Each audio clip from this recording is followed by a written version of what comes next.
Welcome to Wellness Quarters, where wellness lives. My name is Gayle Nowak, and I'm your host, Wellness for All expert leader, and a communication and emotional wellness coach.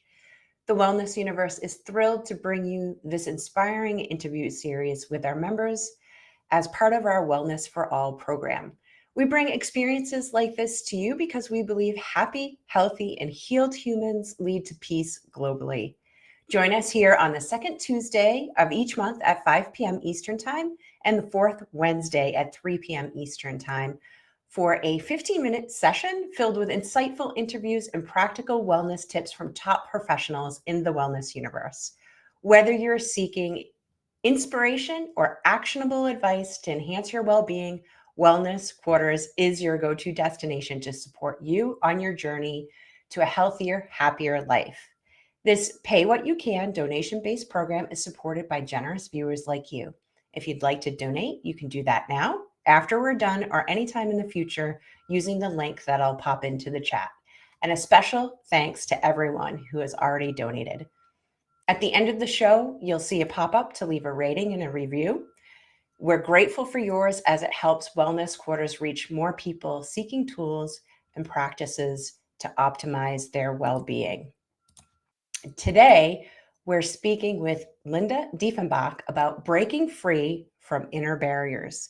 Linda is a compassionate and personal transformation coach and holistic practitioner dedicated to helping individuals overcome trauma and toxic conditioning.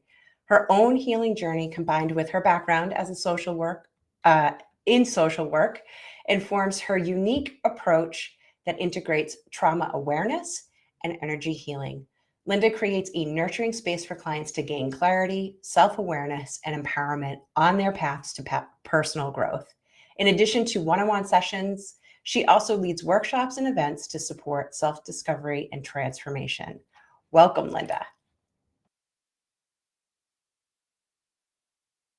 Hello, I'm just getting on camera here. Okay. All right, hi. Thank you so Hi. much So for good to having see me. you. Good to Yeah. see Yeah. you. So it sounds like from your bio, it sounds like you have some experience with breaking free from inner barriers through your own journey and your own healing. Can you just briefly share a little bit of your story and what brought you to this work? Yeah, absolutely. I came to this work through my own personal healing journey. I had been dealing with a lot of childhood trauma that had been unaddressed, and the resources that I went to for support really um, just weren't equipped to support at that time in my life. And so that created a lot of challenges for me, and that led me into looking for other alternatives to find the help that I needed, which led me into the holistic realm of Reiki and energy healing and coaching and all of those things. And I really struggled with a lot of personal beliefs about my own self-worth, my value, what I was able to bring to the world. So many things that just I played small. I felt small. I felt like I didn't really have any value or any worth in the world when I was younger, and that limited my success on so many levels. Mm, yeah. Thank you for sharing that, and I can relate to that, especially the pieces about the self-worth and how that can hold you back and maybe even keep you hiding out a little bit because we're we're moving through life based on somebody else's story about Mhm. us. So what are some of these common inner barriers that you see in your clients? I know you talked a little bit in your own story about self-worth, but do you see any common themes when you're working with clients that tend to come up? Yeah, and especially with women, and I work primarily with women. I do work with some men, but most of my clients are women. And there are a lot of very common themes that we carry just by the nature of the world that we live in. Being raised in a culture that is a patriarchy that has a very long centuries long history of oppressive tendencies and patterns towards women that tells us a lot about who we are and are not allowed to be, what our value is, you know, and it has a profound impact on us. And so many of those messages, some of them are very overt and loud, and a lot of them are very subtle, you know, in ways that we are and are not allowed to be successful in the world.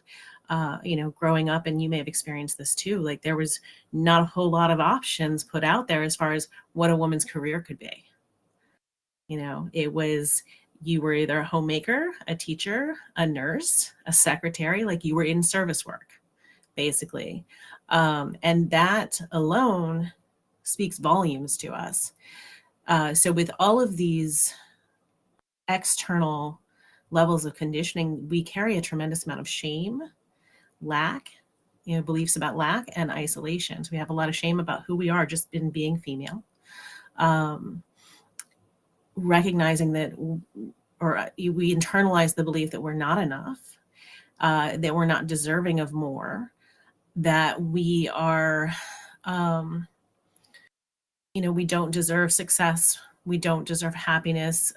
You know, our happiness is at the expense of others. So therefore, it's selfish for us to do things for our own happiness. You know, and then there's other beliefs like lack, you know, there's not enough. There's not enough for me. If I achieve, then I'll be taking away from somebody else. And then there's a lot of beliefs also around, you know, being rejected.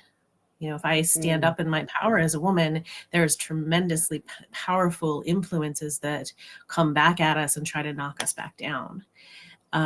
One of, you know, something we've been talking about a lot recently is, for example, you know, if a woman advances in the corporate structure, what is the most common thing that people say about her? She must be a whore. She must have slept her way to the top. You know, that or is, a bitch. and what's right? Or a bitch, you know? Yes. Yeah. You know, Something not complimentary. Yeah. Not at all. And that not only knocks her down and undervalues everything that she has achieved and accomplished, you know, all of the worth that she brings to the table, it's completely undermined by those types of statements. But it also tells every other woman out there, don't stand up, don't stretch out, don't be powerful, don't be loud, don't show yourself, because you're going to get the same treatment. So these things really powerfully hold us down in ways that we're not even conscious of sometimes. Yeah. So how do you begin to identify some of those things that aren't necessarily conscious, or they're kind of operating on a subconscious level? Never mind like overcoming them. How do you first kind of get the awareness that maybe I'm not showing up the way I want to? That's a great question. And it really starts with starting to recognize that we have these barriers, really becoming aware of what are the messages that I tell myself over and over again. What do I tell myself about money? What do I tell myself about my self-worth? What do I tell myself about my value, or what I am and am not allowed to do, or not allowed to have, or not allowed to be? Really start asking, and journaling is a great way to do this, and just doing self-observation. Start asking those questions of, you know, what is it that I'm telling myself? I feel like I'm stuck in this area of my life. So, for example, I'm stuck in the area of money and finances. All right, then if I'm not being able to move forward in this, that's telling me there's something holding me back. There's something internalized, some type of old message, old story that I've been telling myself, that the world has perhaps been telling me as well and reinforcing for me. So if I start to become aware of it, that's when I have the opportunity to start changing it. So the first step is just cultivating awareness.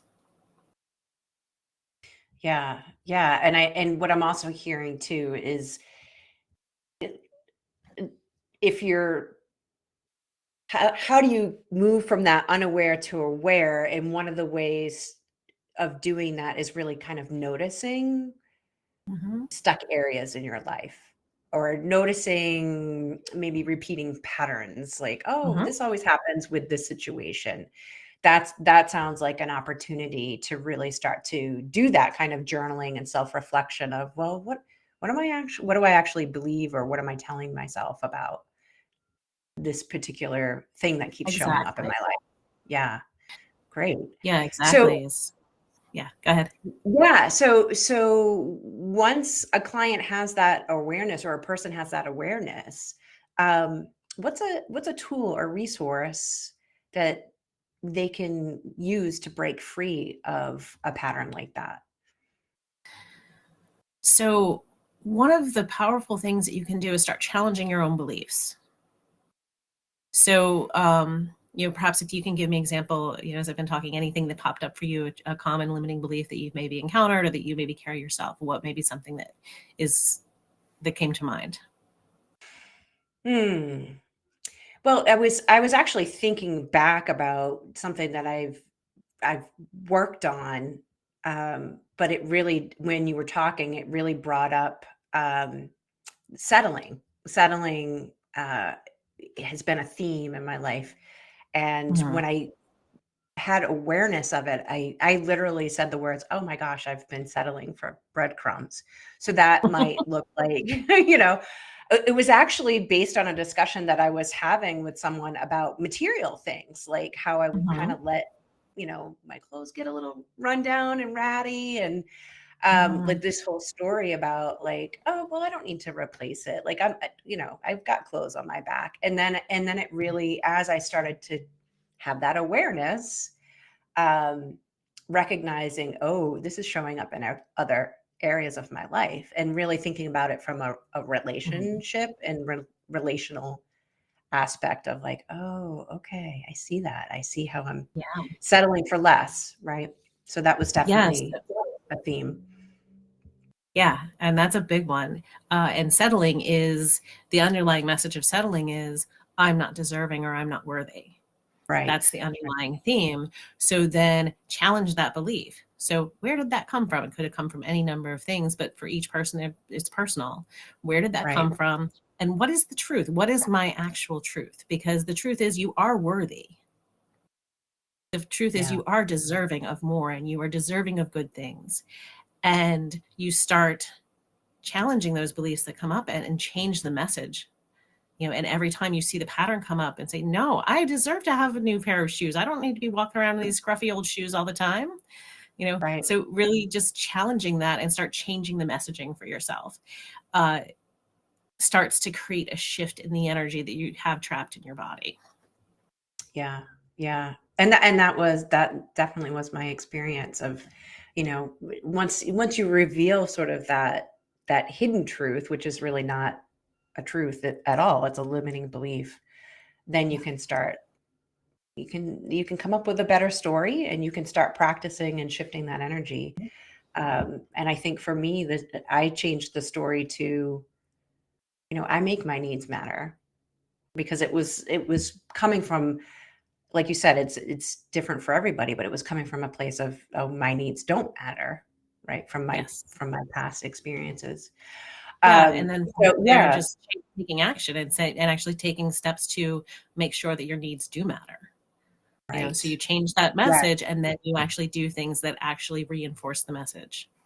I'm so glad you said that, right? Because it's one thing to know it, it's another thing to actually live it and take the action. And action is so important when it comes to Yes. action and integration and implementation in transformation. It's so important. Yeah, beautiful. Yeah, absolutely. Um, oh my gosh, we're already almost at the end of the show, and I had more Went questions. super fast. Yeah, well, I'm going to ask, before I ask how people can get in touch with you, I'm just curious, what role does joy play in all of this, in the healing journey? When we talk about trauma, we think about, well, these might be, pretty heavy things that we're dealing with, lots of trials and tribulations, and yet I believe that joy can be a real healing balm, And I don't know if that's come up in your work. I'm just curious, what kind of role have you seen in the work that you've done with clients when it comes to joy, cultivating joy? I love that question. And the role is, I mean, joy is everything. And the thing is, like, joy is not being happy specifically. Like, it's not just being Yeah. happy. Like, there is joy in so many aspects of life. And even on that full, like, emotional range and scale, you can experience joy in being in your emotions. You can experience the joy in being in grief, in really being present with yourself and honoring where you are. That can bring joy. Mm, It doesn't have to be a heavy thing. It's like, okay, like, this is real, this is authentic, this is who I am and where I am, and I can be in the juiciness of that. But joy I is love everything, for sure. beautiful. Beautiful. Well, for anyone who wants to learn more about you and your work, and they want to connect with you after this episode, what's the best way for them to reach out to you? They can connect with me through my website, which is wellnessandharmony.com. Let me put a link in the chat here. And I do have one thing that I want to offer, Oh, which will yeah. take people a little deeper into this process. Is I've created a, a workbook on working through and identifying your inner barriers. So I'd love to put that in the chat as well, so that people can check that out if they're interested. My computer just did something weird. Hang on. Let me see if this works. There you go. So that'll take them, take them into a little bit more depth of what we've just been talking about, and give them some resources and tools to help them work through the process. Great. Thank you for sharing those. And if what Linda is saying is resonating with you, please go check her out, connect with her at her website, download the workbook, go through the exercises, let her know, what came up for you. And Linda, thank you. Thank you so much for sharing time and space and energy with us today. I really appreciate what you've brought to the discussion. And thanks to everyone who's watching the replay. We'd love to see you for our next show on Wednesday, October 23rd at 3 p.m. Eastern Time with our very own Wellness Universe CEO, Anna Pereira, for our conversation about her number one tool for life. Until then, be well, everyone. Thank you.